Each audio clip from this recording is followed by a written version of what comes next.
Mr. Raymond is a senior ranger who has spent 3 decades living alone inside a wildlife reserve in South Africa. With no family, no children, and no close relatives, he chose a quiet existence in an aging wooden cabin at the edge of the reserve. Each day, he walks the forest, documents animal footprints, and guards the land against poachers. At the station, everyone refers to him as the old man of the jungle, a figure said to communicate with wild creatures through nothing but his gaze. To him, nature was never a job. It was his home, his companion, the place where he felt he truly belonged. One afternoon during heavy rain while on patrol, he caught the sound of a weak roar echoing from the bushes near a stream. Moving closer, he found a young male lion lying curled up, its leg badly injured. The wound was inflamed, infected, and covered with flies, showing it had been left untreated for days. No tracks from other lions could be seen, meaning the pride had driven it away to die. The lion stared at him with exhausted eyes, still clinging to life, yet filled with fear, pain, and caution. Slowly, Mr. Raymond sat down, wiped his sweat with a towel, and spoke gently, as if addressing an old companion. He removed a small first aid kit, knelt beside the lion, and carefully began cleaning the injury in the rain-soaked forest. The lion trembled from pain, but did not attack. Somehow, it seemed to understand that this human was trying to save it. After giving basic emergency treatment, Mr. Raymond contacted the station and requested immediate rescue assistance. Rain continued to fall. He stayed where he was, draping his thick coat over the lion's body. Time passed slowly. At last, the rescue vehicle arrived, and together with the staff, he lifted the lion onto a stretcher. Upon reaching the rescue center, he gave the lion a name, Barrow, meaning the one chosen to live. Barrow was taken to the treatment room where a veterinarian stitched the wound and administered urgent care. That night, Mr. Raymond refused to leave, quietly wiping sweat and murmuring stories to the lion. A quiet, invisible connection began to form between the aging ranger and the abandoned wild animal. Barrow recovered well and was transferred to a rehabilitation enclosure located beside Mr. Raymond's wooden house. Each day, the ranger brought food and medicine, sitting for hours near the cage, speaking softly. At first, Barrow stayed withdrawn, hiding in the corner. Slowly, it began to move closer. Mr. Raymond shared memories of nearly dying from malaria, of an eagle that once followed him through the forest. Barrow never replied, yet its eyes grew brighter, ears turning toward him as if absorbing every word. During cold nights, Mr. Raymond covered Barrow with a blanket. On hot days, he left bowls of cool water nearby. Once, when he fell ill with a fever and failed to appear for 2 days, Barrow roared throughout the night until the station came searching. This bond required no commands, no training, no language. It was built purely on presence and time shared. Little by little, Barrow regained its strength. Its fur grew smooth again, its gaze sharpened, and its movements became firm and confident. After 3 months, Barrow began hunting small prey in the training zone, as if its instincts had returned.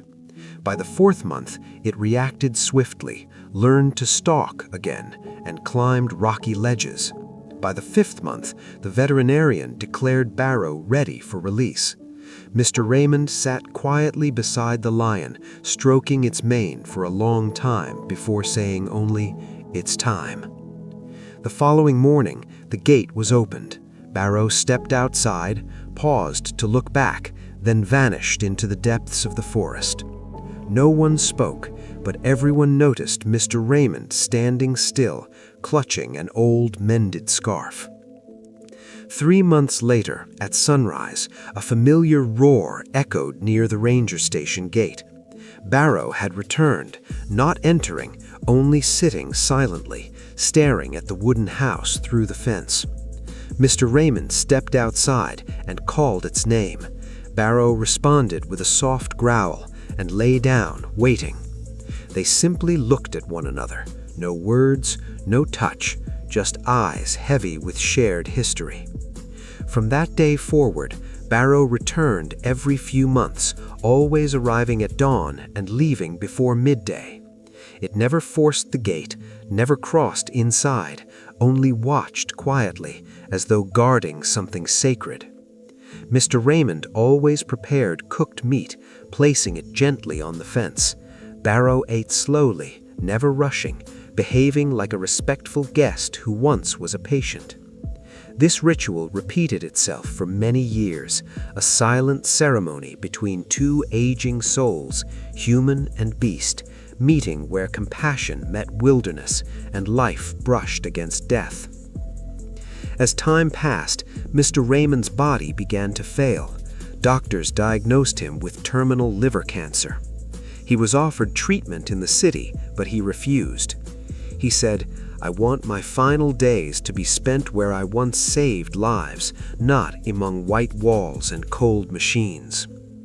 He tidied the cabin, folded blankets, hung an old shirt on the wall, as though preparing for a long journey. He barely ate anymore, lying quietly while gazing out the window toward the forest. Each morning, the station staff knew he was waiting for only one thing: to see Barrow again. One dry season morning, Barrow returned, this time roaring loudly and pacing restlessly. After 3 calls, it lay down, eyes fixed on the cabin door. A young ranger sensed trouble and rushed inside. Mr. Raymond was struggling to breathe, his eyes barely open. He was placed on a stretcher and brought to the rescue center near the gate where Barrow waited. Nearly unconscious, he heard the roar and tears filled his eyes. Barrow is here. His bed was moved beside the fence. Barrow approached, resting its claws against the iron bars, as if reaching out once more. Mr. Raymond opened his eyes and gently touched Barrow's claws through the gap. The entire station fell silent. No one dared interrupt that sacred farewell. With fading breath, he whispered, "Well done. You lived, just as I hoped." Barrow lowered its head, pressing its forehead to the fence, eyes never leaving him. Beneath a clear sky, golden grass, and a soft breeze, Mr. Raymond passed away, his hand still resting against his old friend. He was buried that same afternoon beside the stream where Barrow had once been saved. The stone read, "Mr. Raymond, guardian of the forest, friend of the lion." Months later, Barrow returned, not to the gate, but to the grave. It lay there for hours, silent. From then on, it came several times each year, staying until dusk settled over the grass. It was no longer called a wild animal, but the one who honored the last promise to the old man of the jungle. A bond beyond words, made of waiting, glances, and loyalty, touched the heart of the entire reserve.